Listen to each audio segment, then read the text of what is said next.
अरविंद केजरीवाल, जो कि दिल्ली के कथित सबसे कट्टर ईमानदार सरमाएदार हैं, उनके लिए एक कहावत तो सबसे सटीक आजकल बैठ रही है कि मैं दर बदर भटका लेकिन किसी ने सहारा न दिया। केजरीवाल साहब केंद्र के अध्यादेश के खिलाफ विपक्षी एकजुटता करते करते बीजेपी के द्वार पर भी पहुंच गए और उनके चंचल मन ने एक बेमानी सी उम्मीद भी कर ली। क्या है खबर, बताते हैं आपको। केंद्र के अध्यादेश के खिलाफ सीएम अरविंद केजरीवाल लगातार विपक्षी दलों का समर्थन हासिल करने में जुटे हैं। इसी क्रम में सीएम केजरीवाल ने चेन्नई में तमिलनाडु के मुख्यमंत्री एमके स्टालिन से मुलाकात की। उसके बाद उन्होंने झारखंड के मुख्यमंत्री हेमंत सोरेन से भी मुलाकात की, उनका समर्थन मांगा। इस दौरान केजरीवाल ने हेमंत सोरेन के साथ संयुक्त प्रेस वार्ता में कहा कि वो विपक्षी दलों के साथ ही बीजेपी सांसदों को भी चिट्ठी लिखेंगे क्योंकि ये देश की लड़ाई है। सीएम केजरीवाल ने रांची में झारखंड के सीएम हेमंत सोरेन से मुलाकात की। इस दौरान सीएम केजरीवाल ने कहा कि हम सभी विपक्षी दलों के पास जाएंगे, साथ ही मैं हर भाजपा सांसद को भी चिट्ठी लिखूंगा क्योंकि यह देश की लड़ाई है, आजादी की लड़ाई है, जनतंत्र और लोकतंत्र को बचाने की लड़ाई है। मैं सोच नहीं सकता कि कोई भी पार्टी इसके खिलाफ कैसे वोट कर सकती है। केंद्र के समर्थन को लेकर सीएम केजरीवाल ने कांग्रेस अध्यक्ष मल्लिकार्जुन खड़गे से भी मुलाकात का समय मांगा था। इस मुद्दे को लेकर कांग्रेस की बैठक में कई दिग्गज नेताओं ने सीएम केजरीवाल को समर्थन देने से इनकार कर दिया। लेकिन एक बार फिर हेमंत सोरेन से मुलाकात के दौरान सीएम केजरीवाल ने कांग्रेस पर तंज कसा। केजरीवाल ने कहा कि कांग्रेस को तय करना है कि वो लोगों के साथ है, जनतंत्र के साथ है या मोदी के साथ है। इस दौरान सीएम केजरीवाल ने कहा कि अभी 1.5-2 महीने का समय है, इससे बात हो जाएगी। जनतंत्र में जनता स्वतंत्र होती है। वहीं कांग्रेस के साथ बात आगे नहीं बढ़ने को लेकर पूछे गए सवाल के जवाब में केजरीवाल ने कहा, बढ़ेगी, जरूर बढ़ेगी, क्यों नहीं बढ़ेगी। हमने उनसे टाइम मांगा है, हमें भरोसा है कि वो टाइम देंगे और संसद में अध्यादेश को गिराने में। अब केजरीवाल तो कांग्रेस से लगातार समर्थन मांग रहे हैं, लेकिन कांग्रेस है कि भाव ही नहीं दे रही।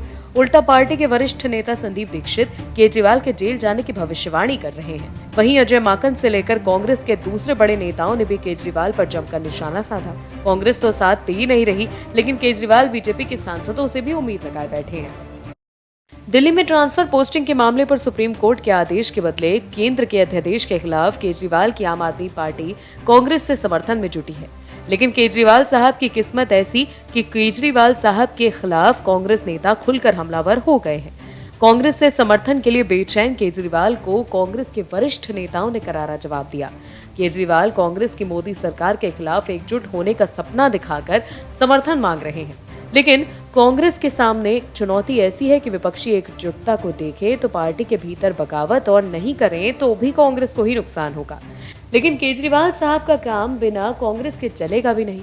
आखिर क्या कहा अजय माकन और संदीप दीक्षित ने कांग्रेस आलाकमान से, आपको बताते हैं। दिल्ली के मुख्यमंत्री अरविंद केजरीवाल केंद्र सरकार के अध्यादेश के खिलाफ विपक्षी दलों के समर्थन जुटा रहे हैं। इसी क्रम में उन्होंने कांग्रेस से भी समर्थन मांगा था और कांग्रेस अध्यक्ष मल्लिकार्जुन खड़गे और राहुल गांधी से मुलाकात का समय भी मांगा था। लेकिन दिल्ली से आने वाले कांग्रेस के 2 बड़े नेता आम आदमी पार्टी पर हमलावर हैं। कांग्रेस नेता अजय माकन और संदीप दीक्षित ने पिछले 1 दशक के दौरान आम आदमी पार्टी को बढ़ते हुए देखा है। अजय माकन ने आरोप लगाया कि आम आदमी पार्टी संयोजक के सच्चे इरादे उजागर हो गए क्योंकि उन्होंने खुले तौर पर सतर्कता विभाग पर नियंत्रण रखने के उद्देश्य से सेवाओं पर शक्तियों में वृद्धि की मांग की थी। अध्यादेश जारी होने के बाद से वो लगातार इस बिंदु पर बहस करते रहे हैं। माकन ने ट्वीट कर कहा कि शराब गेट, शीश महल, बिजली सब्सिडी घोटाला, बस खरीद घोटाला और अन्य जैसे घोटालों की जांच से उनके प्रशासन के भीतर भ्रष्टाचार की हद का पता चला है। इसी को वो रोकना चाहते हैं। इस मुद्दे पर मल्लिकार्जुन खड़गे, राहुल गांधी, केसी वेणुगोपाल और अन्य के साथ बैठक में कांग्रेस की दिल्ली और पंजाब इकाइयों के नेताओं ने आम आदमी पार्टी को किसी भी तरह का समर्थन देने के खिलाफ जोरदार तर्क दिया। दिल्ली कांग्रेस के नेताओं ने अध्यादेश पर आम आदमी पार्टी का समर्थन करने के खिलाफ बात कही। वहीं संदीप दीक्षित ने कहा कि केजरीवाल अच्छी तरह से जानते हैं कि उन्हें सतर्कता विभाग का नियंत्रण नहीं मिला तो उन्हें 8 से 10 साल के लिए जेल भेज दिया जाएगा। वहीं कांग्रेस नेताओं की ओर से हमले के दिल्ली के आम आदमी पार्टी नेता और मंत्री सौरभ भारद्वाज ने अजय माकन और संदीप दीक्षित पर अपने ही नेतृत्व गुमराह करने का आरोप लगाया। उन्होंने कहा कि 2002 में दिल्ली की तत्कालीन सीएम शीला दीक्षित ने खुद एक प्रस्ताव पेश किया था कि दिल्ली की चुनी हुई सरकार को अधिक शक्तियां मिले। तो देखा आपने, केजरीवाल तो कांग्रेस से समर्थन के लिए बेचैन है, लेकिन कांग्रेस के बड़े नेता केजरीवाल एंड कंपनी के अरमानों पर पानी फेरने के लिए जोरदार बैटिंग कर रहे हैं। केजरीवाल सर और उनकी आम आदमी पार्टी के लिए कांग्रेस वो सांप थी जिसके जहर से देश को विकास के रास्ते पर आगे बढ़ने के बजाय मार दिया गया। ये वो इल्जाम थे जब देश की राजनीति में आम आदमी पार्टी अपने लिए जमीन तलाश रही थी। कांग्रेस को कमजोर करके ही आम आदमी पार्टी को राष्ट्रीय पार्टी का तमगा भी मिला, लेकिन देश के राजनीतिक हालातों ने करवट बदली और जिसको गाली देकर आम आदमी पार्टी ने राजनीतिक सीढ़ियां चढ़ी, आज उसी से पींगे बढ़ाने के लिए आम आदमी पार्टी लालायित है। लेकिन क्यों कांग्रेस और राहुल गांधी आम आदमी पार्टी को समर्थन देने में कतरा रहे हैं, बताते हैं आपको इस रिपोर्ट में।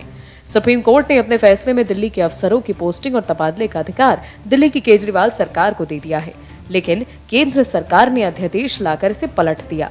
केंद्र के इस अध्यादेश के खिलाफ दिल्ली के मुख्यमंत्री अरविंद केजरीवाल विपक्ष को एकजुट करने में लगे हैं।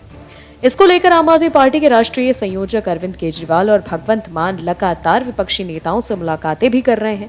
अब तक केजरीवाल पश्चिम बंगाल की मुख्यमंत्री ममता बनर्जी, बिहार के सीएम नीतीश कुमार, राष्ट्रवादी कांग्रेस पार्टी के चीफ शरद पवार और पूर्व सीएम उद्धव ठाकरे, तमिलनाडु के मुख्यमंत्री एम के स्टालिन और झारखंड के मुख्यमंत्री हेमंत सोरेन से मुलाकात कर चुके हैं।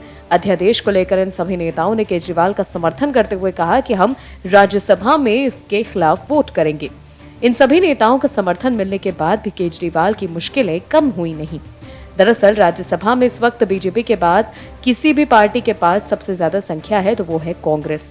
ऐसे में बिना कांग्रेस का साथ मिले केजरीवाल ये लड़ाई नहीं जीत पाएंगे। यही वजह है कि केजरीवाल ने कांग्रेस अध्यक्ष मल्लिकार्जुन खड़गे और कांग्रेस नेता राहुल गांधी से मुलाकात का समय भी मांगा है। हालांकि हफ्ते भर से ज्यादा का समय तो बीत चुका है, लेकिन कांग्रेस ने अब तक केजरीवाल को मिलने का समय नहीं दिया है।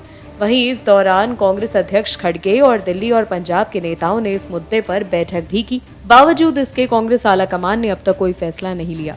इस मुद्दे पर जब अमेरिका में राहुल गांधी से एक प्रेस कॉन्फ्रेंस के दौरान सवाल पूछा गया तो वो सीधे जवाब देने के बजाय इस मामले को गिव एंड टेक से जोड़कर बताने लगे। उनसे सवाल किया गया कि भारत में विपक्ष कितना एकजुट है और कांग्रेस अध्यादेश के मुद्दे पर केजरीवाल का समर्थन क्यों नहीं कर रही।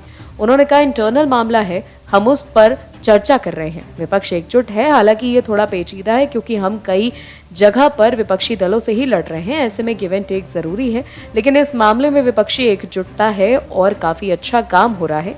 लेकिन अमेरिका में दिए गए राहुल गांधी के बयान पर आम आदमी पार्टी ने पलटवार करते हुए कहा कि ये कोई दिल्ली या फिर अरविंद केजरीवाल का मामला नहीं है, बल्कि देश और देश के संविधान से जुड़ा हुआ मामला है। इस तरह के मामलों में गिव एंड टेक नहीं चलता।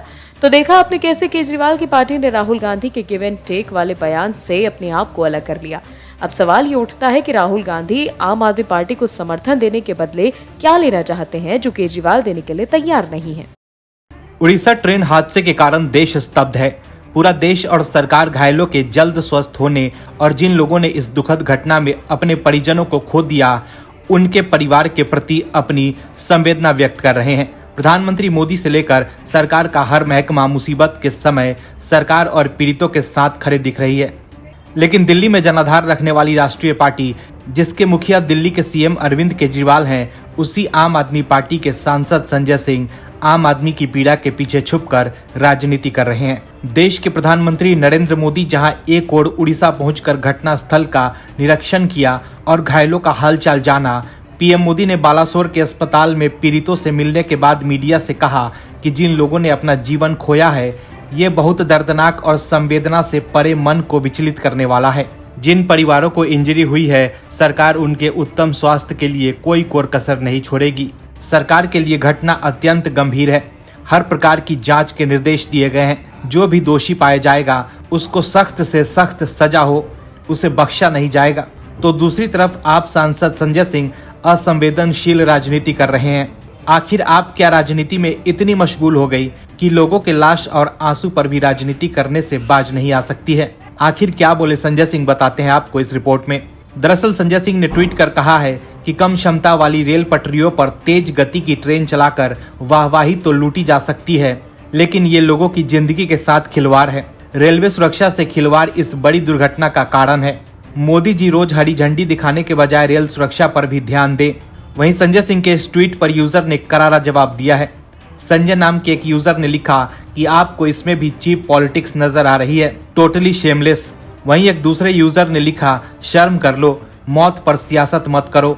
वहीं अशोक मिश्रा नाम के एक यूजर ने संजय सिंह को जवाब देते हुए लिखा कि मामला कुछ भी हो, आरोप लगाना आपकी नैतिक जिम्मेदारी बन गई है। इतने गंभीर मसले पर भी राजनीति कर रहे हैं। हादसे का कारण जांच के बाद ही पता चलेगा। तो तो देखा आपने कैसे संजय सिंह सियासी रोटी सेक रहे हैं। हालांकि उनके ट्वीट पर ज्यादातर लोगों ने उन पर निशाना साधा है। सरकार पर तो विपक्ष के नेता हमेशा निशाना साधते रहते हैं, लेकिन ये वक्त राजनीति करने का नहीं है। ये वक्त मोदी पर निशाना साधने का नहीं है। ये वक्त मोदी और पीड़ित परिवारों के साथ खड़े होने का है। राजनीति हमले तो संजय सिंह हमेशा करते हैं। मोदी सरकार के हर काम में विपक्ष और संजय सिंह को खोट नजर आता है, लेकिन इस घटना को राजनीतिक चश्मे से देखना ठीक नहीं है। अभी जांच होने दीजिए, उसके बाद दूध का दूध और पानी का पानी हो जाएगा। लेकिन इस वक्त इस मुद्दे पर मोदी विरोध का राग अलापना ठीक नहीं है। Bureau report, OMH news. और भी वीडियोस देखने के लिए चैनल को सब्सक्राइब करें और बेल आइकन को दबाएं।